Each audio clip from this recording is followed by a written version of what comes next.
HN valley ಮೂರನೇ ಹಂತದ ಶುದ್ಧೀಕರಣಕ್ಕೆ ಪಟ್ಟು. ಮೂರನೇ ಹಂತದ ಶುದ್ಧೀಕರಣಕ್ಕಾಗಿ ಚಿಕ್ಕಬಳ್ಳಾಪುರ ಬಂದ್.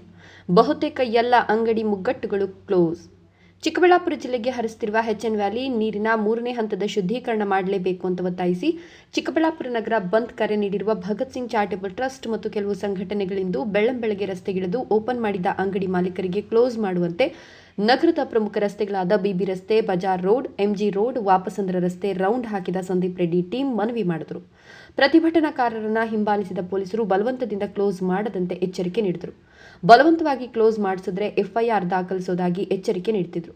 ಡಿವೈಎಸ್ಪಿ ಪ್ರಕಾಶ್ ಮತ್ತು ವೃತ್ತ ನಿರೀಕ್ಷಕ ರಂಜನ್ ಕುಮಾರ್ ಬಂದ್ ಶಾಂತಿಯುತವಾಗಿರಲಿ ಅಂತ ಸಂದೀಪ್ ರೆಡ್ಡಿ ಅವರನ್ನ ರಿಕ್ವೆಸ್ಟ್ ಮಾಡ್ತಿದ್ರು. ಅದಕ್ಕುತ್ತರಿಸಿದ ಸಂದೀಪ್ ರೆಡ್ಡಿ, ಚಿಕ್ಕಬಳ್ಳಾಪುರ ಕ್ಷೇತ್ರದ ಘನತೆ, ಗೌರವಕ್ಕೆ ಧಕ್ಕೆ ಬಾರದಂತೆ ನೋಡ್ಕೊಳ್ತಿದ್ದೀವಿ ಅಂತ ಸಂದೀಪ್ ರೆಡ್ಡಿ ಪೊಲೀಸರಿಗೆ ಮನವರಿಕೆ ಮಾಡಿಕೊಟ್ರು. ಎಂದು ನೀಡಿದ ಬಂದ್ಗೆ ಚಿಕ್ಕಬಳ್ಳಾಪುರದಲ್ಲಿ ಉತ್ತಮ ಪ್ರತಿಕ್ರಿಯೆ ಸಿಕ್ಕಿದೆ. ಬಸ್ ನಿಲ್ದಾಣಗಳಲ್ಲಿ ಬಸ್ಗೆ ಬರುವವರ ಸಂಖ್ಯೆ ಕಡಿಮೆಯಾಗಿತ್ತು. ಅಲ್ಲಲ್ಲಿ ಒಂದೊಂದು ಅಂಗಡಿಗಳು ತೆರೆದಿದ್ವು. ಹಾಲು, ಮೆಡಿಕಲ್ ಶಾಪ್ಗಳಿಗೆ ರಿಯಾಯಿತಿ ನೀಡಲಾಗಿತ್ತು. ನಗರದ ಪ್ರಮುಖ ವೃತ್ತಗಳಲ್ಲಿ ಪೊಲೀಸರು ಕಾವಲು ಕಾದಿದ್ರು. ನಗರದಲ್ಲಿ ಯಾವುದೇ ಪ್ರತಿಭಟನೆ ನಡೆದರೂ ಅದಕ್ಕೆ ಯೋಗ್ಯ ಸ್ಥಳ ಅನಿಸಿಕೊಂಡಿರುವ ಶಿಡ್ಲಘಟ್ಟ ವೃತ್ತ 2 ಪೊಲೀಸ್ ರಿಸರ್ವ್ ವ್ಯಾನ್ಗಳು ಹೆಚ್ಚಿನ ಸಂಖ್ಯೆಯಲ್ಲಿ ಪೊಲೀಸರು ನಿಯೋಜನೆ ಮಾಡಲಾಗಿತ್ತು. ಬೈಕ್ ರ್ಯಾಲಿಯಲ್ಲಿ ಪಾಲ್ಗೊಂಡ ಭಗತ್ ಸಿಂಗ್ ಚಾರಿಟಬಲ್ ಟ್ರಸ್ಟ್ ಅಧ್ಯಕ್ಷ ಮೊದಲ ರಿಯಾಕ್ಷನ್ ಹೇಗಿತ್ತು ಅಂತ ನೀವೇ ನೋಡಿ ಕೇಳಿ.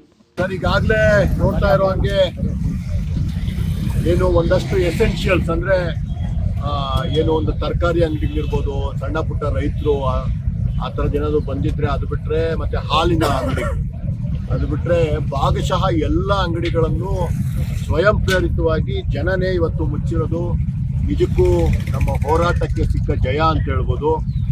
ಇಡೀ ದಿನ ಇದೇ ರೀತಿ ನಾವೇ ಸ್ವಯಂ ಪ್ರೇರಿತವಾಗಿ ಅಂಗಡಿ ಮುಗ್ಗಟ್ಟುಗಳನ್ನು ಮುಚ್ಚಿ ಏನು ನಾವು ಸರ್ಕಾರದ ವಿರುದ್ಧ, ಈ ವ್ಯವಸ್ಥೆಯ ವಿರುದ್ಧ ನಮ್ಮ ಹಕ್ಕಿಗಾಗಿ ಏನು ಹೋರಾಟ ಮಾಡ್ತಿದ್ದೀವಿ ಅದಕ್ಕೆ ನಿಜವಾಗ್ಲೂ ಶಕ್ತಿ ಸಿಕ್ಕಿದೆ. ಎಲ್ಲರೂ ಇದೇ ರೀತಿ ಶಾಂತಿಯುತವಾಗಿ, ನಾನು ಎಲ್ಲರನ್ನೂ ನನ್ನ ಯುವ ಮಿತ್ರರಲ್ಲೂ ಕೇಳ್ತಾ ಇರೋದಷ್ಟೇ, ಯಾವುದೋ ಅಲ್ಲೊಂದು ಇಲ್ಲೊಂದು ಅಂಗಡಿ ಓಪನ್ ಇದ್ರೂ ಸಹ ನಾವು ಯಾರಿಗೂ ತೊಂದರೆ ಕೊಟ್ಟಿಲ್ಲ. ಅವ್ರವ್ರ ಇಚ್ಛೆಗೆ ಬಿಟ್ಬಿಡೋಣ. ನೀರು ಯಾರು ಕುಡಿಬೇಕು, ಅವ್ರಿಗೆ ಇದೇ ನೀರಾದರೂ ಪರವಾಗಿಲ್ಲ ಅನ್ನೋರು ಬೇಕಿದ್ರೆ ಅಂಗಡಿ ಓಪನ್ ಮಾಡ್ಕೊಳ್ಳಿ, ಅದು ಅವರವರ ಇಚ್ಛೆ, ಅದನ್ನು ತಪ್ಪು ಅಂತ ಹೇಳೋಕ್ಕೆ ನಾವು ಹೋಗೋದೇ ಇಲ್ಲ. ಆದರೂ ಸಹ ನನ್ನ ಜನಗಳಲ್ಲಿ ಮತ್ತೊಮ್ಮೆ ಕಳಕಳಿಯ ಮನವಿ ಮಾಡ್ತಾ ಇದ್ದೀವಿ. ಈ ಹೋರಾಟ ಮಾಡ್ತಿರೋದು ನಮಗಾಗಿ, ಎಲ್ಲರಿಗಾಗಿ, ನಮ್ಮ ಮುಂದಿನ ಪೀಳಿಗೆಗಾಗಿ.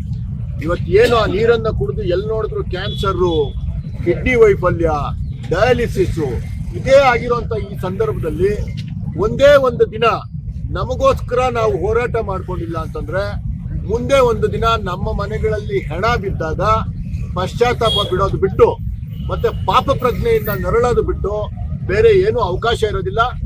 ನೀರು ನಮಗೆ ಒಂದು ಮೂಲಭೂತ ಹಕ್ಕು. ಇಷ್ಟೊಂದು ಟ್ಯಾಕ್ಸ್ ಕಟ್ತೀವಿ, ಇಷ್ಟೊಂದು ನಾವು ಸರ್ಕಾರಕ್ಕೆ ಪೂರಕವಾಗಿ ನಡ್ಕೊತೀವಿ, ಆದರೂ ಸಹ ನಮಗೊಂದು ನೀರಿಗೂ ಸಹ ಈ ರೀತಿ ವಿಷ ಕುಡಿಸೋವಂಥ ಕೆಲಸ ಮಾಡ್ತಿದ್ದಾರೆ. ಬೇರೆ ಯಾವುದೇ ತಾಲೂಕುಗಳಲ್ಲಿ ಇಲ್ದಿರೋ ಅಂತಹ ನೀರನ್ನು ನಮಗೆ ತಗೊಂಬಂದು ತುಂಬಿ ನಮ್ಮನ್ನು ಒಂದು ಡಸ್ಟ್ಬಿನ್ ಮಾಡಿ ಇಡ್ತಾ ಇದ್ದಾರೆ. ನಮ್ಮನ್ನು ಕೊಳಚೆ ಸಂಗ್ರಹ ಮಾಡುವಂತಹ ಒಂದು ಕೇಂದ್ರ ಮಾಡ್ಕೊಂಡ್ಬಿಟ್ಟಿದ್ದಾರೆ ಈ ಸರ್ಕಾರದವರು. ಬೇಡದ ನೀರನ್ನು ತಗೊಂಡ್ಬಂದು ನಮಗೆ ತುಂಬ್ತಾ ಇದ್ದಾರೆ.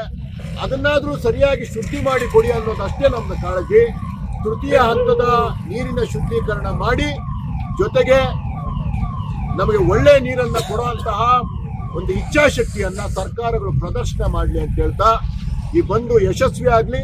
ಈ ಒಂದು ಏನು ಸ್ವಯಂ ಪ್ರೇರಿತವಾಗಿ ಏನು ಜನ ಈಗಾಗಲೇ ನಮ್ಮ ಜೊತೆ ನಿಂತಿದ್ದಾರೆ, ಇದು ಇನ್ನಷ್ಟು ಯಶಸ್ವಿ ಆಗಲಿ. ಸರ್ಕಾರಕ್ಕೆ ಈ ಮುಖಾಂತರ ಆದರೂ ಎಚ್ಚರಿಕೆ ತಲುಪಲಿ ಅಂತ ಈ ಮುಖಾಂತರ ಹೇಳಿ. ಕಾರ್ಯಕ್ರಮಗಳೇನಿಲ್ಲ, ಒಂದು ಜಾಗೃತಿ ಮೂಡಿಸುವಂತಹ ಈ ಒಂದು ಬೈಕಲ್ಲಿ ನಾವು ಒಂದಷ್ಟು ಜನ ಹೊರಟಾಗ ಸ್ವಯಂ ಪ್ರೇರಿತವಾಗಿ ಇನ್ನೊಂದಷ್ಟು ಯುವಕರೆಲ್ಲ ಬಂದು ಸೇರ್ಕೊಂಡಿದ್ದಾರೆ. ನಿಜಕ್ಕೂ ಖುಷಿ ಕೊಡ್ತು.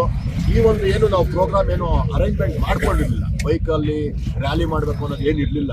ನಮ್ಮ ಪಾಡಿಗೆ ನಾವು ಒಂದು ರೌಂಡ್ ಹಾಕೊಂಬರೋಣ, ಏನಿದೆ ವ್ಯವಸ್ಥೆ ಅಂತ ನೋಡಬೇಕು ಅಂತ ಹೊರಟಾಗ ಸುಮಾರು ಜನ ಯುವಕರು ಒಬ್ಬರನ್ನು ನೋಡಿ ಈ ರೀತಿ ಬಂದು ಸೇರ್ಕೊಂಡಿದ್ದಾರೆ. ನಿಜಕ್ಕೂ ಖುಷಿ ಕೊಡ್ತು. ಅದೇ ರೀತಿ 9:09ವರೆಗೆ ಶಿಡ್ಲಘಟ್ಟ ಸರ್ಕಲ್ನಿಂದ ಪ್ರಾರಂಭ ಮಾಡಿ ಟೌನ್ ಹಾಲ್ವರೆಗೂ ಮೌನವಾಗಿ ಶಾಂತಿಯುತವಾಗಿ ಒಂದು ಪಾದಾಚಾರಿ ಮಾರ್ಗದಲ್ಲಿ ಹೋಗಿ, ಅಂದರೆ ಪಾದಯಾತ್ರೆ ಮಾಡಿ ಒಂದು ಸಂದೇಶವನ್ನು ಕೊಡಬೇಕು. ಸಾವಿರಾರು ಸಂಖ್ಯೆಯಲ್ಲಿ ಜನಗಳು ಸೇರುವಂಥ ನಿರೀಕ್ಷೆ ಇದೆ. ಯಲಹಂಕದ ಜನಪ್ರಿಯ ಶಾಸಕರಾದ ವಿಶ್ವನಾಥ್ ಅಣ್ಣವರು ಸಹ ಈ ಒಂದು ಕಾರ್ಯಕ್ರಮಕ್ಕೆ ಆಗಮಿಸ್ತೀನಿ, ಜನಗಳ ಪರವಾಗಿ ನಾನು ನಿಂತ್ಕೊಳ್ತೀನಿ ಅಂತ ಹೇಳಿದ್ದಾರೆ. ಕೆಲಸಗಳು ಒತ್ತಡ ಇದ್ರೂ ಸಹ ಬರೋದಕ್ಕೆ ಪ್ರಯತ್ನ ಪಡ್ತಿದ್ದಾರೆ ಅವರು ಸಹ. ಅದೇ ರೀತಿ ಚಿಕ್ಕಬಳ್ಳಾಪುರದ ಎಲ್ಲ ಸಂಘಟನೆಗಳವರು ನಮ್ಮ ಜೊತೆ ನಿಂತ್ಕೊಂಡು ಕೈ ಜೋಡಿಸಿ ಒಂದು ನಿಸ್ವಾರ್ಥ ಕೆಲಸ ಮಾಡ್ತಾ ಇದ್ದೀರಾ, ನಾವೆಲ್ಲರೂ ನಿಮ್ಮ ಜೊತೆ ಇದ್ದೀವಿ ಅಂತೇಳಿ ಈ ಒಂದು ಸಂಘಟನೆಯಲ್ಲಿ ಒಂದು ಚಳುವಳಿಯಲ್ಲಿ ಭಾಗವಹಿಸ್ತಾ ಇದ್ದಾರೆ. ನಿಜಕ್ಕೂ ಈ ಚಳುವಳಿ ಈ ಒಂದು ಮೊದಲನೇ ಹಂತ ಏನಿದೆ, ಈ ಹೋರಾಟದ ಮೊದಲನೇ ಹಂತ ಯಶಸ್ಸಿನ ಕಡೆ ನಡೀತಾ ಇದೆ. ಈ ಮುಖಾಂತರ ನಾವು ಸರ್ಕಾರದಲ್ಲಿ ಕಳಕಳಿಯ ಮನವಿ ಏನಂತಂದ್ರೆ, ಇದು ಯಾರ ವಿರುದ್ಧ ಇದು ಹೋರಾಟ ಅಲ್ಲ, ನಮ್ಮ ಹಕ್ಕಿಗಾಗಿ ಹೋರಾಟ. ದಯವಿಟ್ಟು ಚಿಕ್ಕಬಳ್ಳಾಪುರದ ಜನತೆ ಸಹ ಈ ಭಾರತದ ಜನತೆಗೆ ಏನೇನು ಹಕ್ಕಿದೆಯೋ ಆ ರೀತಿ ನನ್ನ ಚಿಕ್ಕಬಳ್ಳಾಪುರ ಜನತೆಗೂ ಹಕ್ಕಿದೆ. ದಯವಿಟ್ಟು ನಮಗೆ ನೀರನ್ನು ಕೊಡಿ ಅಂತ ಕೈ ಮುಗಿದು ಕೇಳ್ಕೊತಾ ಇದೀವಿ. ಇಡೀ ಚಿಕ್ಕಬಳ್ಳಾಪುರ ಜನತೆ ನಮ್ಮ ಸ್ವಾಭಿಮಾನವನ್ನ ನಿಮ್ಮ ಕಾಲಡಿ ಇಟ್ಟು ಕೇಳ್ಕೊತಾ ಇದೀವಿ. ನಮಗೆ ಶುದ್ಧವಾದ ನೀರನ್ನ ಕೊಡಿ. ನಾವು ಬೇರೆಯವ್ರ ರೀತಿ ಮನುಷ್ಯರೇ, ನಾವು ಟ್ಯಾಕ್ಸ್ ಕಟ್ತಾ ಇದೀವಿ.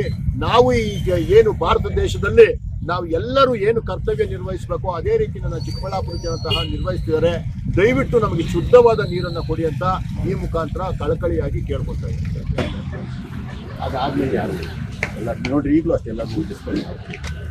9 ಏನು ತೊಂದರೆ ಆಗಿರೋಂಗೆ ಚಿಕ್ಕಬಳ್ಳಾಪುರಕ್ಕೆ ಅವಮಾನ ಆಗಿದೆ. ನಿಮ್ಮ ಡಿಪಾರ್ಟ್ಮೆಂಟ್ ಬಗ್ಗೆ ತುಂಬ 100% ನಾವು ಗೌರವ ಮಾಡ್ಕೊತೀವಿ. ಐ ನೋ ಸರ್, ಬೆಳಗ್ಗೆಯಿಂದನೂ ಕರೆಕ್ಟಾಗಿ ಗೈಡೆನ್ಸ್ ಏನೂ ತೊಂದರೆ ಆಗಿಲ್ಲ. ನಂಗೆ ಅರ್ಥ ಆಗುತ್ತೆ ನೀವು ಇಷ್ಟೆಲ್ಲ ಜಾಬ್ನ ಕಂಟ್ರೋಲ್ ಮಾಡ್ತಾರೆ. ನಮಗೇನು ಹಾಡಬೇಕಿಲ್ಲ. ಇಲ್ಲ, ಏನಿಲ್ಲ, ಈ ಸಿಚುವೇಶನ್ನ ಆ್ಯಂಟಿ ಸೋಷಿಯಲ್ ಎಲಿಮೆಂಟ್ಸ್ ಅಡ್ವಾಂಟೇಜ್ ತಗೋಬಾರ್ದು.